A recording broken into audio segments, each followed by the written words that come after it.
Good morning, student. In this session, we are going to study about session 19 of income tax of BBA third semester, Mangalore University. That is income from salary. The learning objective is to understand the salary by computing problem of salary or problem from the salary. Students will be familiar with the problem of salary. As we had some insight about theoretical insight about salary, in this session we are going to get some insight about the computation of salary for the taxation purpose. Now look at the problems of salary. Compute the total income under the head salary of someone for the assessment year 2020-21 from the following information. They are given particulars in the problem. That is basic salary 38,000 per month, which is to be converted into annual value. Then dearness allowance, and again there is a 60% of which is a part of retirement benefits that is to be considered. Children education allowance 300 they have given for maximum two children, that is okay. Then free lunch for 300, these are all perquisites, 300 days in office, right? But 75 per meal is given. Reimbursement of expenses incurred on credit card provided by the employer 10,000, right? Next, a gift of Rolex watch of 20,000. If gift is more than 5,000, that is to be considered. Rent free furnished accommodation Pune, fair rental value of which is 2,40,000 per annum. Motor car is given 1.8 cc with the driver, both for official and private purpose. Servant facility by the employer, wages of servant paid by the employer, then telephone facility. These are all purposes that he is getting. As far as solution is concerned, computation of salary of Mr. Mohan for the year ending, that is 31st May 2020. Now, basic salary 38,000 into 12 months, that comes to 5,56,000, that you have to write it in the outer column. Then free lunch, right? Dash dash into 300, right? Less exemption. Exemption is available up to 50 per meal. 50 per meal into 300. But what you have to do? Free lunch given by the employers. The per meal cost is 75 rupees. So 75 rupees into 300.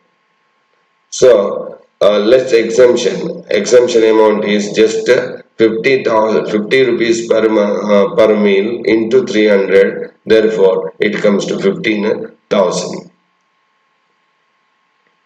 That is exempted. Then dearness allowance 12,000 they said into 12 months, that is comes the part of the salary 1,44,000 in the outer column.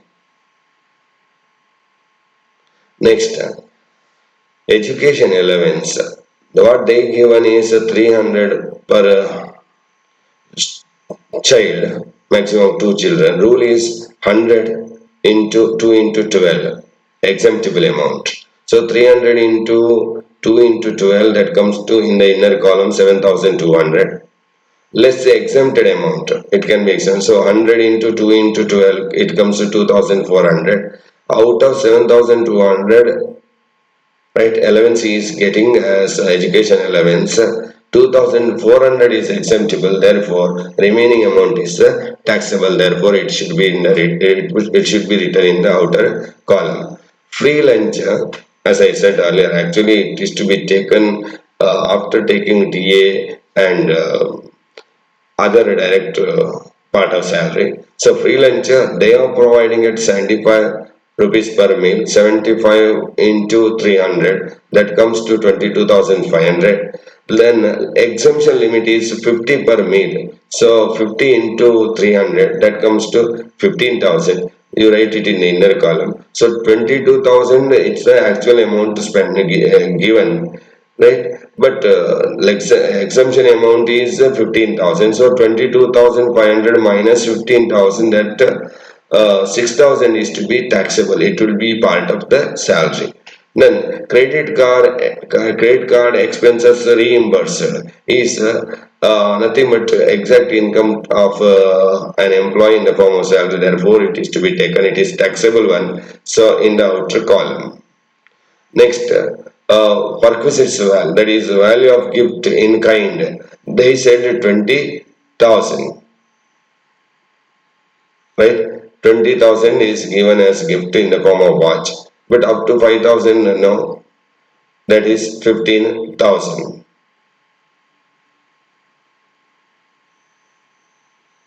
Okay, motor car, that is a driver's salary if it is 1.8 cc 2400 plus. Sorry, car value as per rule is 2400 for 1.8 cc car plus 900 as a driver's salary into 12. Okay, are you understanding? Perquisite value of the car if it is used for office plus private purposes. Car is owned by the employer, right? CC of the car is 1.8. Then its perquisite value is 2,400. Driver salary is 900 per month. Okay, therefore we have to compute it for 12 months. So 2,400 plus 900 plus, into 12, that comes to 39,600. Servant facility as a taxable perquisite, that is 2,500 into 12, that comes to 30,000. Telephone facility, it is assumed that it is used for official purposes only. Then rent free unfurnished accommodation, that is 82,080, and regarding that note I will provide explanation in the following pages. Therefore, you are adding 82,080. I have to comment on that. And totally 8 lakh 18,980. Then deduction. There is no deduction under section 16, therefore nil. Income under the head salary is 8 lakh 18,980 or taxable income. Now, dearness allowance is fully taxable DA. I already. These are the notes that you have to understand. Then education allowance of rupees 100 per month per child is exempted. If it is more than that, it is to be taken for taxation purpose or income purpose. Lunch rupees 50 per meal is exempted. So he has provided 75. Therefore, 25% rupees is to be taxed. Credit card expenses reimbursed are a taxable one. Gift above 5,000 are taxable. Expenses incurred for servant facility by employer is taxable. Telephone facility is a tax-free perquisite. Rent-free furnished accommodation is taxable value, minimum of two limits. That is 2,40,000 actual rent paid by the employer. Then 15% of salary. Here salary means basic plus DA forming the part of retirement benefit and taxable allowances. Then it comes to 82,080. So we are deducting 82,080 from we are adding rent-free accommodation as 82,080, right, in the statement. So this is all about problems on salary. Sorry, problems on income from house property. Thank you.